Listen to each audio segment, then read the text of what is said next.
Hello, everyone. Welcome back to the second part of lesson 27. We're going to go ahead and get started with our intro to Q&A.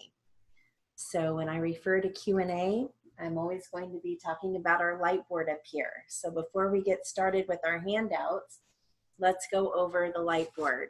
All right. Okay, so this is what we call our light board. And as you can see, we've got lights up here and we've got some letters down here.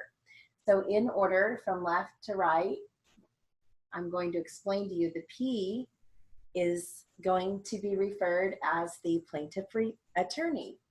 The P is plaintiff attorney. The W is the witness. The C is the court or the judge. We like to refer to him as the court. D is defense. Okay, so we've got plaintiff attorney, defense attorney. This is the witness, this is the court. Okay, so I'm going to show you with my little box here. When I light this up, that is going to be that means the plaintiff attorney is speaking. And in just a moment, I'm going to explain to you how to sign him in so you know who is speaking. Okay, so this is our plaintiff attorney. We've got our witness. We have our court. And we have our defense attorney. So this is going to cover today the light board. And once you get into speed building classes, you will have a section. Each class will have a section of light board practice, okay, and that's how you're going to, this is what you're going to utilize to build your speed. So obviously if you are speed building, you have to be able to sign in the person speaking. So that's what we're going to learn today. Now, I'm going to briefly go over what we call four voice, but today, after I briefly cover that, we're going to really focus on what we call two voice, which is just question and answer. So that's what we call two voice, question and answer. Four voice is obviously the four speakers here, okay? So I want to go to the first handout. It's 27.10. It says Intro to Q&A.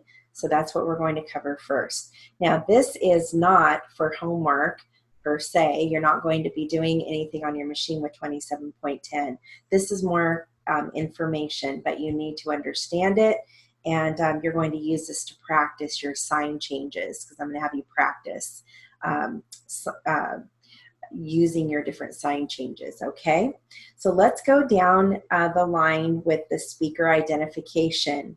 So if you notice, the first speaker we have here is question sign.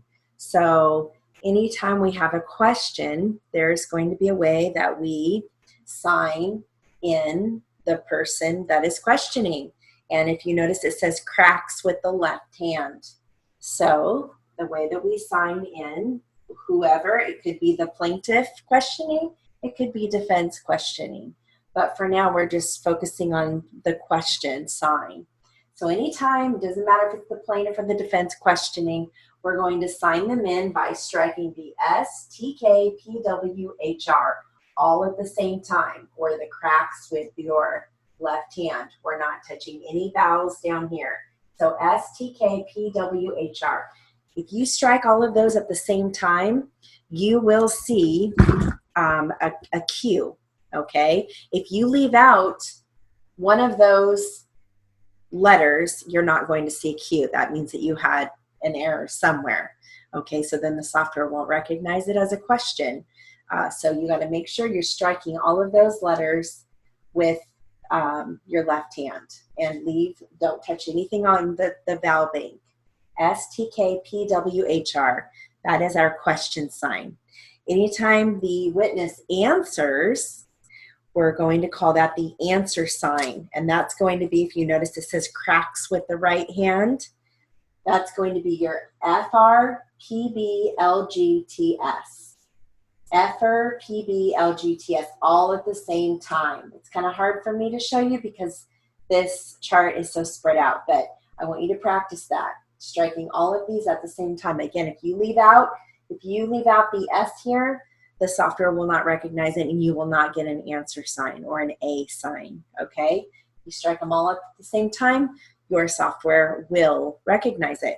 Now, if for some reason it's not recognizing it, then you need to contact Robert and he will help you. He will help you so that he can get that entered into your software so that it does recognize it. It should.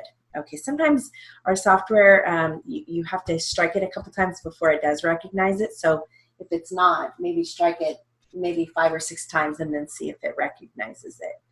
Okay, so that is what we call our answer sign. Then below the answer sign is the court sign. So anytime the court comes in, we have to sign him in to show that, my book here, anytime the court comes in, we want to show that he is questioning. So the way that we do that is by striking the FPLT.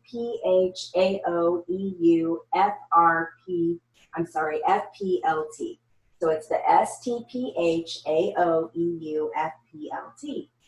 Okay, so all of these appear minus the asterisk key and all of the vowel banks down below. Okay, so that is how we are striking the court. So if you notice, it says SNU and IFPELT all at the same time. Okay, so we're doing the STPH, the SNAOEUFPLT all at the same time. Again, you want to practice that. Okay, if you leave out one letter, the software will not recognize it. Okay, all right, now let's go down to the next line. It says Plaintiff Attorney 1. Plaintiff Attorney 1 is what we call Mr. SNU, okay? And that's just because it's using our SNAO. So we call him Mr. SNU. That's how we sign in the plaintiff attorney. So again, the way I'm going to sign him in is if my hands are on home base, I'm going to hit the STPHAO all at the same time. Okay? All right. Then if you look below that, it says Plaintiff Attorney 2. Now, we don't have a Plaintiff Attorney 2 on our light board. And to be honest with you, you're not going to hear Plaintiff Attorney 2 in school. So that doesn't happen very often, even out in the real world. You're not going to have 2 plaintiff attorneys very often. But if you do, we want to be able to tell you so you know how to sign them in. If you happen to come across a plaintiff attorney 2, we call him Mr. Screw. And Screw would be SKWRAO, Screw. Call him Mr. Screw. So if you notice, the plaintiff attorneys are all on the left side. Now let's talk about Defense Attorney 1. We call him Mr. IFPELT. So I'm going to use my right hand, my thumb with the EU, FPLT. We call him IFPELT. That's Defense Attorney. Okay, Defense Attorney 1. Again, we don't really have Defense Attorney 2 very often. It does come up more often than Plaintiff Attorney 2. So in speeds, I might cover up the court and bring on a Defense Attorney 2. But right now you don't really need to worry too much about that because it's not going to come up very often. It's going to come up more out in the real world, out in the field. So we want to be able to tell you how to identify him, and we call him Mr. Herbs. Okay, so Mr. Herbs is IRBGS, and that's a short I. Okay, IFPELT is a short I, and Mr. Herbs is a short I. Don't use the whole vowel bank, okay? So that's our Defense Attorney 2. Okay, and again, we're giving you Plaintiff Attorney 2 and Defense Attorney 2 more for information so that you just have that.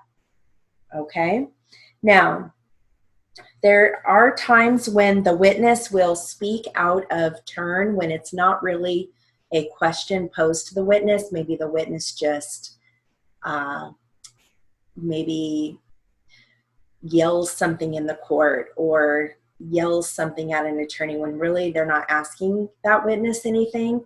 And in that case, if that were to ever happen and they were to talk out of turn without being asked a question, that's when you would use this, we call it witness, which is WNS. Okay, so it's witness. Okay, so if they were to talk out of turn, they weren't asked a question, that's when you would use that.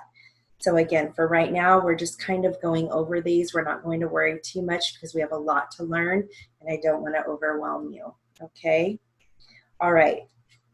So let's go down below. It says question sign is the entire left bank and does not include any vowels. Answer sign is the entire right bank and does not include any vowels. Okay. Now it says here, do not stroke any ending punctuation. We're going to go into that a little bit more when we get into the Q&A part of it. And do stroke internal punctuation. So again, we're going to cover that a little bit more once we start the Q&A handout. Okay, so anytime I refer to Q&A, this is what I'm referring to, this light board right here. This is what we refer to as Q&A. So when you get into speeds, you're going to have Q&A test, which will all have to do with the light board. When you go take your state board or your RPR, there will be a Q&A portion of it, and that Q&A is going to be a light board or live speakers. Okay, so that's what we refer to as Q&A. All right, so if you look over on the next page, 27.10 is continued. Again, this is for information only. It says here, practice striking the Q sign and the A sign until it feels comfortable, making sure all letters are included. Hint, if the software doesn't transcribe the correct sign, such as a Q or an A, Q for question, A for answer, that means you're missing a letter and the software didn't recognize it. So you got to practice that. So if I were you, I highly recommend you take the speaker identification and you just go down the list. Okay, so just go question, answer, court, plaintiff attorney 1, plaintiff attorney 2, defense attorney 1, defense attorney 2, and so on. And just go through that until you feel comfortable. Even, you know, you might have somebody call out the different sign changes, the court, and then you sign in the court. Question, answer, the witness. If somebody says the witness, you're going to write witness, witness. Okay? So that will help tremendously if you get to know those sign changes. Because when you get into speed classes, these sign changes are going to come at you very quickly, and you're going to have to know how to sign them in at a fast pace. And obviously, the faster the speed, the quicker these sign changes are going to get. So you want to be able to see that and know that's the court. I'm going to sign them in. Here's the plaintiff, here's the defense, here's the witness, and know how to sign them in. So practice those, okay? Take your time and practice those sign changes. All right, so looking back at the handout 27.10 that's continued, let's go over some punctuation. There's some basic punctuation that you need to know now that we're going to be covering Q&A transcripts. We're going to start doing those. We're going to start off with basic ones and move our way into more complex ones as we move along in theory. But there's some basic punctuation that you need to know. Anytime you have all right, there's a period after that. All right is always 2 words, so make sure you make a note of that, highlight it, make a note. If you were to get the, the attorney that might say, all right, where were you when the accident happened? You would need a period after all right period. Okay? Same with okay. Okay. How old is your sister? So it's okay, period, just like it is on this sheet. Okay? Now, let's look at this. Now, comma, how old are you? There's always a comma after now. Now, comma, where were you when the accident happened? Okay. Same with well, comma, I've never been there before. You need a comma after well. Well, I don't know the answer to that. You're going to need a comma. These are all going to be very important to know once you get into speed classes. If you were to miss a comma here or a period, that's -1. And if, when you're in 60 words per minute, you can only miss 7, and missing 1 because of a punctuation error is going to add up real quick. So you don't want to have silly mistakes and have them add up because of something simple like this. The same goes with the RPR or the state test. They're going to mark off for punctuation, so you have to know your basic punctuation. Okay, so that's why I'm including this, because it's very important that you understand that. Okay, so let's look at the next one. Oh, yes. We always need a comma after O. Oh, yes, sir. Oh, no, I didn't hear that. Okay, so O, comma, no. Oh, comma, yes. Okay, same with nouns of direct addresses. Anytime you have a direct address, you need to have a comma, whether it be at the beginning of the sentence, the middle, or at the end. I've included some examples here. And direct address could be Sir, Doctor, Dr. Smith, Ma'am, Your Honor, Carla, like a first name, Mr., Mrs., etc. So here, the first example is a direct address at the beginning of the sentence. Sir, comma, state your name for the record.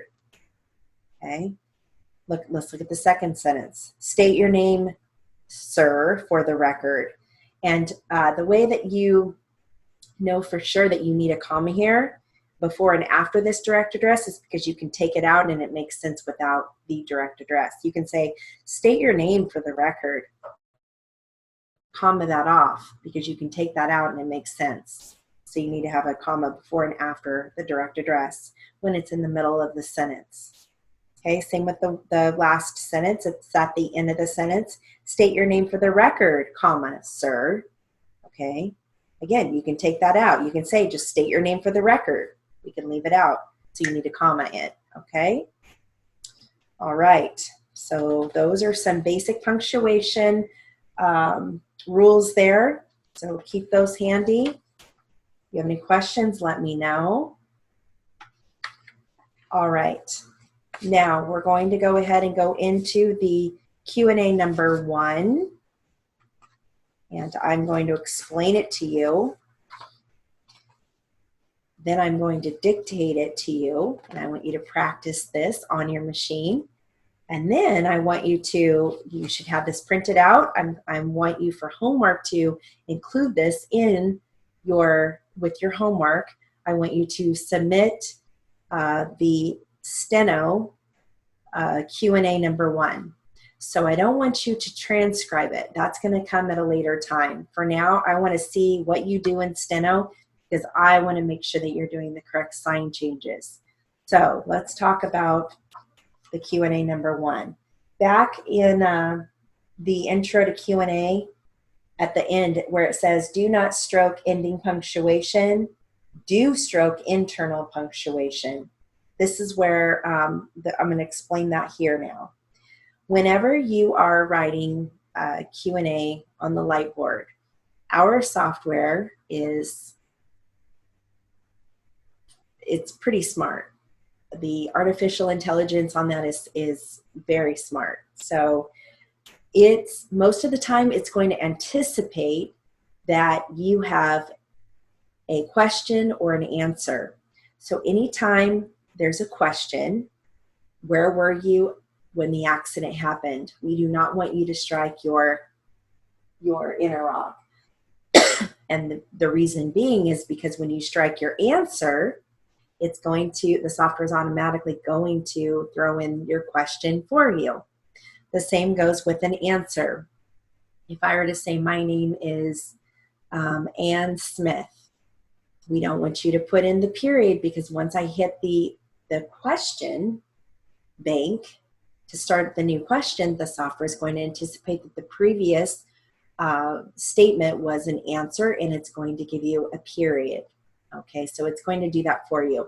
Now, if for some reason it doesn't include that, then you're going to add that when you're in the edit mode. So there's a system that we do. You're going to write the Q&A on your machine, and once we're done with the Q&A, if it were a test or you're in a speed class and you take a test, then you would go back at a later time and you would transcribe it. So you're going to go back through and you're going to transcribe your test. Look for any errors, whether it be punctuation, spelling errors.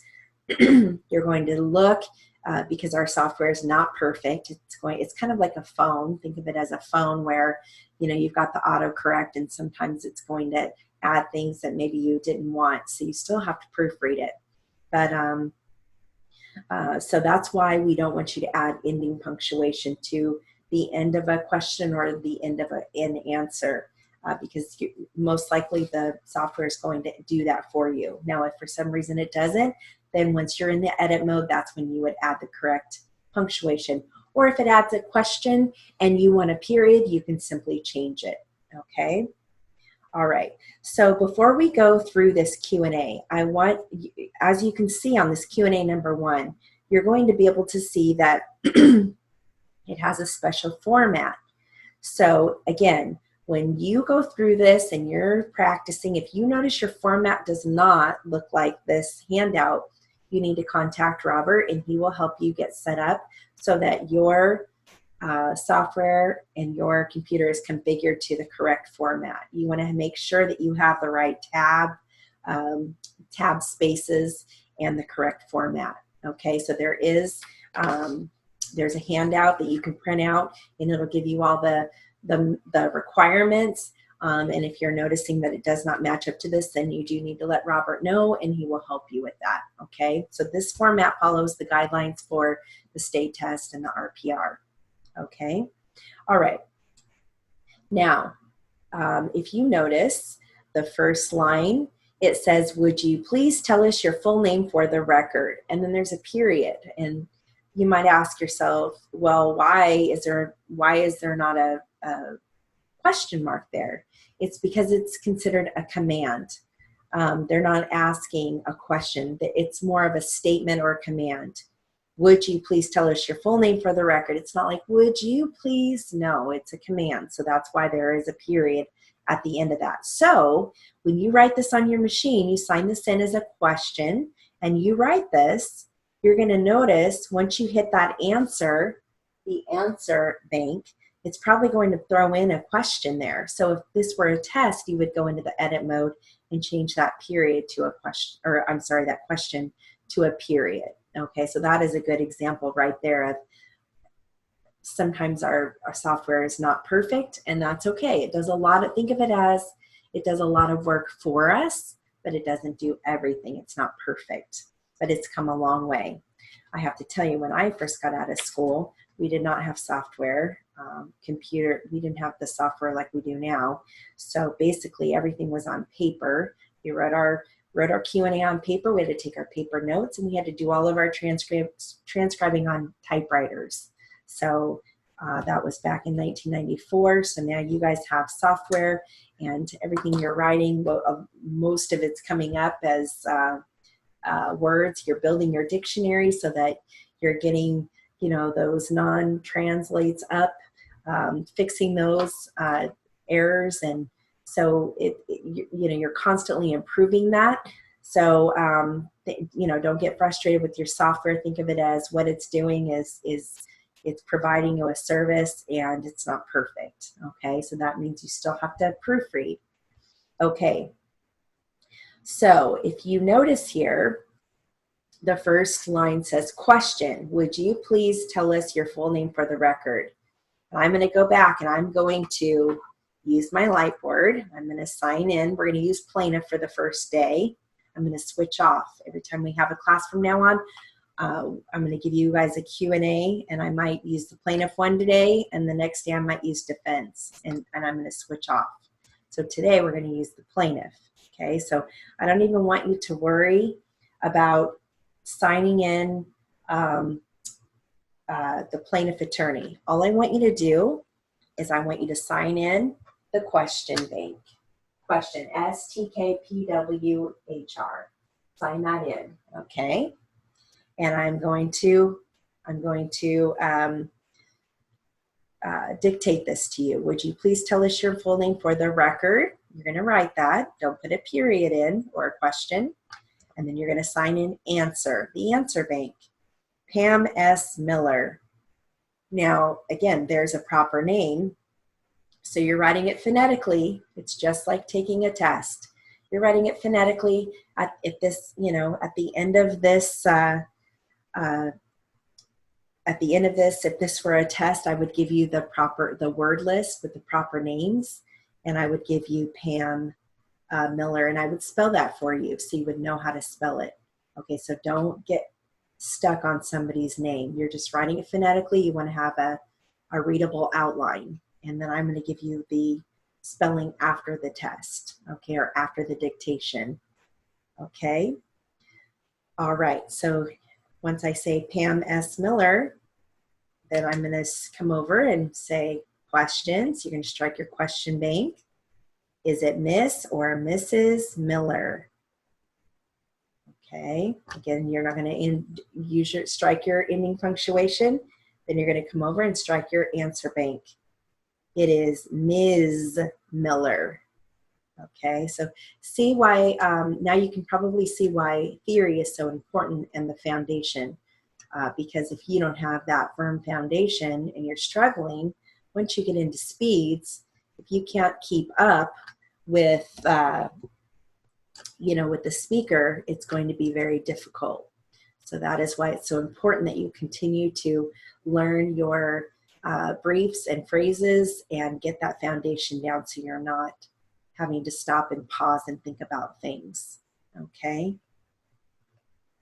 All right, so again, I'm going to go through this whole sheet, and you have this sheet as well, and eventually I'm not going to say question, would you please tell us your full name? I'm just going to have the plaintiff lit up, and you're going to know if that lights up, you're going to sign them in, okay? But because this is new to you, I'm going to actually say question, answer, and so on. Okay. Now, I want you to also take note that when I dictate this, that's going to be for practice, but the homework part of it is going to be taking this sheet and actually physically looking at it and writing it on your machine and submitting that, because I don't want you to feel pressure like you're under a time restraint of listening to me dictate and you having to write it. So me dictating it to you is strictly going to be practice. And then once the class is done and you do your homework and you do lesson 27, then you're going to physically look at your sheet and you're going to write it. And that's what you're going to submit. Okay. So you only have to write it one time. And that's what I want you to submit, because I want to see your notes and see how you're doing. I don't want you to transcribe anything. But when you're physically looking at this sheet, I do want you to include all of the internal punctuation. So if you notice line 6, it says, all right, period. Do you own a business, comma, Ms. Miller? So I would expect you to put in that period after all right, because that's considered internal punctuation, okay? So, all right, period. Do you own a business, comma, Ms. Miller? And then I don't want you to do the ending punctuation. Now, when I'm dictating that, it's going to be impossible for you to know that there is going to be certain, like punctuation here and there. You may know, okay, all right, I know there's a period after that, but if you're struggling keeping up, then don't worry about adding that internal punctuation when I'm dictating. Okay, that's strictly when you're physically looking at the sheet and you are writing it on your machine. That's when I want you to add the punctuation when you're physically looking at it and you have time to slow down and take your time in adding that. But when I'm dictating it, don't worry about it, okay? If that were a test, I would tell you that as well. When you're in speeds, if that is a speed test, I don't want you to worry about the internal punctuation. I would tell you to add it afterwards in the edit mode. Okay. Okay. So basically, I'm just having you write this in steno, physically looking at it and writing it so that I can make sure that your sign changes are correct and you're adding the punctuation in the correct spots and not at the end before a sign change. Okay. All right. I'm just reading my notes here because I don't want to forget anything. Okay, so if you look down line 7, notice it says yes, comma, sir, period. Just remember, if you use your brief for yes, sir, Y-E-R, it's going to, and you, as long as you write it correctly, the software is going to add the comma for you. Yes, comma, sir, that's part of the brief, so you don't have to worry about the comma. Now, if for some reason you misstroke it, maybe you write, you know, Y-A, or let's say you do Y-O-E-R, and you don't get yes, sir. You go in the edit mode and you realize, oh, that's yes, sir. I just added the O on accident. Then you would have to physically put in a comma. Yes, comma, sir, period. Okay. All right. Now let's talk about periods and commas. If the witness is asked a question and they strictly answer the question, then, and it's followed by a yes or a no, you use a comma. For example, if you look at line 8, it says, Ms. Miller, did you see Henry Decker on May 18 of this year? And her answer is, no, sir, I did not. There's a comma after no, sir, because she strictly answers the question. No, sir, I did not. But if you notice up in line 6, it says, all right, period. Do you own a business, Ms. Miller? And she says, yes, sir, I own a small gift shop. That there is a period after yes, sir, because she was not asked what kind of a business she owns. She was just strictly asked, do you own a business? So she divulged more information than what was asked. So that's why it's yes, sir, period. I own a small gift shop. So that's the rule. If a witness is asked a question and they divulge more information than what they were asked, you use a period after yes or no. If they strictly answer the question and it's yes, sir, I did, or no, sir, I didn't, then you use a comma. Okay? All right. So again, notice a lot of these words here with the punctuation that we already went over. Line 14, it says now, comma, did you see him? And again, when I'm dictating, I don't want you to feel like you have to put in that punctuation. I would rather you focus on the sign changes and writing the correct words and punctuating later in the edit mode. The only exception is when you're physically looking at this and you're doing it for homework and you have the time, that is when I want you to do and include the internal punctuation when you're physically looking at it. Okay? Now, line 14, it says now, comma, did you see him on May 16th or May 17th? So we've got some ordinals there. So you would use your E, 1E6, 1E7. Okay. All right.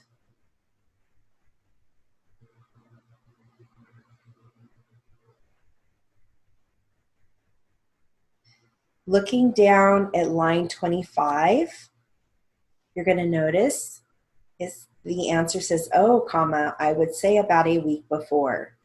Again, our brief for O is going to be long O, RBGS, and the comma is included in that. So as long as you strike O correctly and use the correct brief, you will get a comma. If for some reason you don't, then you'll have to add a comma there. Mm-hmm. Looking over on the last page, Q&A number 1 is actually 2 pages long. Let's see here. Notice it goes back to line 1 again. Every page has 25 lines. Okay? Every page has 25 lines. So if you notice page 2, it goes right back to line 1 again. Okay? And there's 25 lines again. Okay? All right. If you notice line 1 of the second page, it says, so would you say around May 7th or, let's say it again. So would you say around May 7th of, well, let's see here. or it should be so. Would you say around May 7th or May 8th? There is no comma after so. It's not a conjunction. Okay, used to be that you would put a comma after so. They changed the rules a couple of years ago, so we no longer use a comma. It's just so. Would you say around May 7th or May 8th? Okay, so the only time you have use a comma is when it's so is used as a conjunction and there's a noun and a verb on both sides of that. Okay, all right. So that is what a Q&A looks like. Now I'm going to dictate this to you.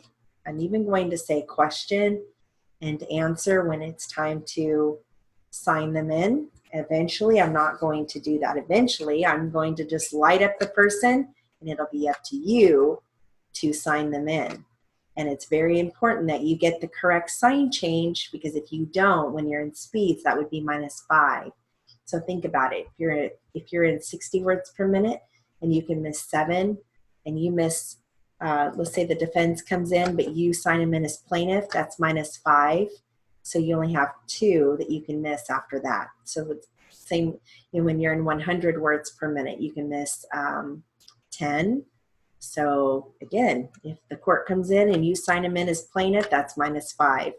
So you want to make sure that you get your sign changes down, and make sure that you are, when I'm dictating, I don't want you looking down at your hands.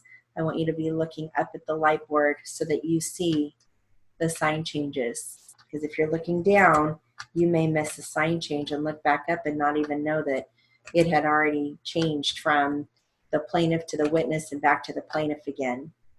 Okay? Even though right now I am letting you know, I'm going to be saying question, answer, question. But eventually I'm not going to do that. So it's important to get that habit down now. Focus on that light board. Okay? All right, so let's go ahead and get started. Again, this is just for practice. So don't get, if you fall behind, if you drop meaning drop words, it's okay. When we're done, go back and listen to it again and practice it again. That's why I'm having you add for the homework the portion that you physically look at and write, because I don't want you to feel like it's a timing thing yet. That's not part of theory. Okay. All right. So we're going to start with plaintiff questioning, and I just want you to sign in as question.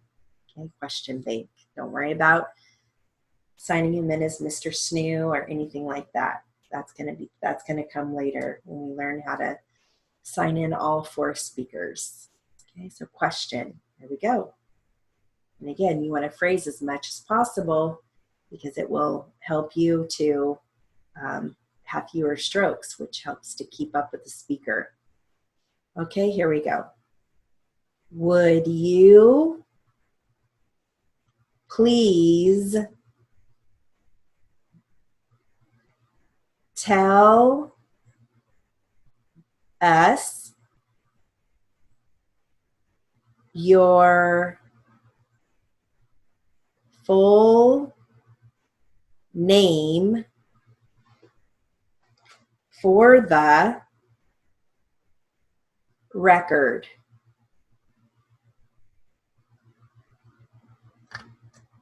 Answer: Pam S. Miller. Again, you're just writing that phonetically. Question: is it Miss or Mrs. Miller? Answer: it is Ms. Miller. Question: all right. Do you own a business, Ms. Miller? Answer: yes, sir. I own a small gift shop.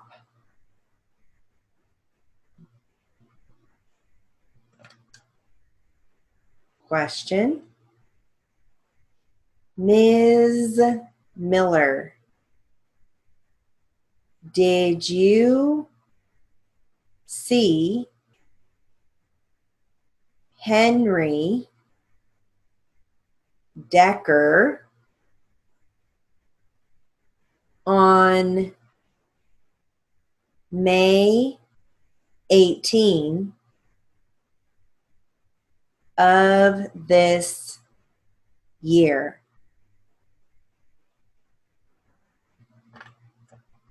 Answer: no, sir, I did not.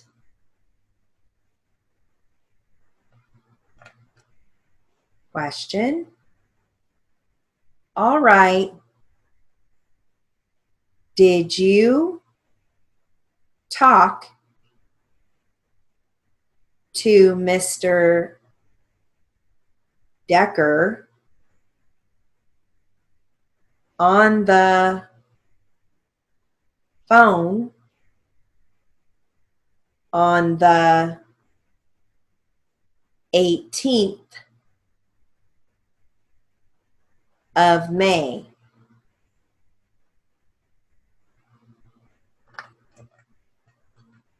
Answer: yes, sir, I did.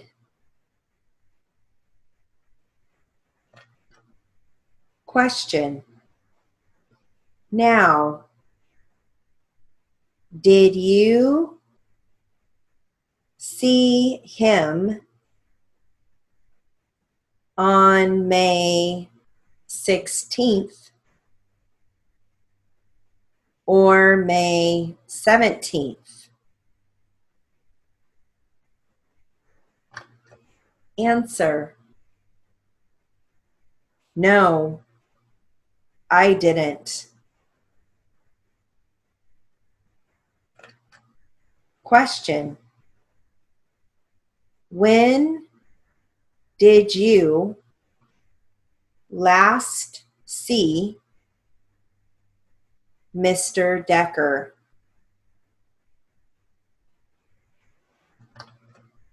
Answer: I believe I last saw him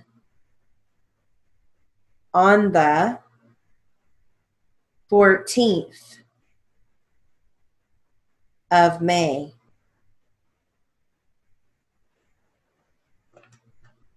Question: Ms. Miller, you are telling us that you last saw Henry Decker on May 14? Answer: right. Question: okay, when had you last seen Mr. Decker before the date of May 14? Answer: I don't remember, sir. Question: well, Can you remember about how long before? Answer. Oh, I would say about a week before.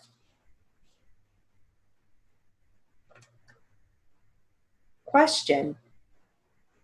So, would you say around May 7th or May 8th?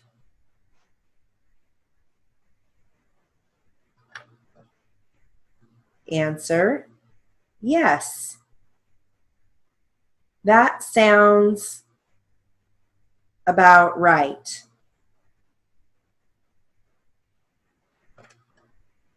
Question. Ms. Miller, did Mr. Decker live near your gift shop? Answer. No, he had to take the bus to get home.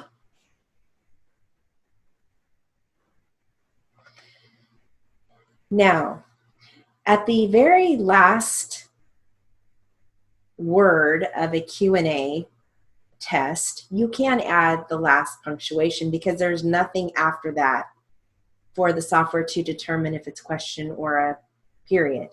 So in that case, at the end of he had to take the bus to get home, if that's the end, you can add the period if you want. Otherwise, if it were a test, you would add it, you would enter it once you're in the edit mode. Okay. Now, chances are you may have gotten tired maybe halfway through that, and it's because your endurance is not there yet. Think of it as an athlete. You're training for a marathon, and you're just starting out as a runner, and maybe you can only go down the street.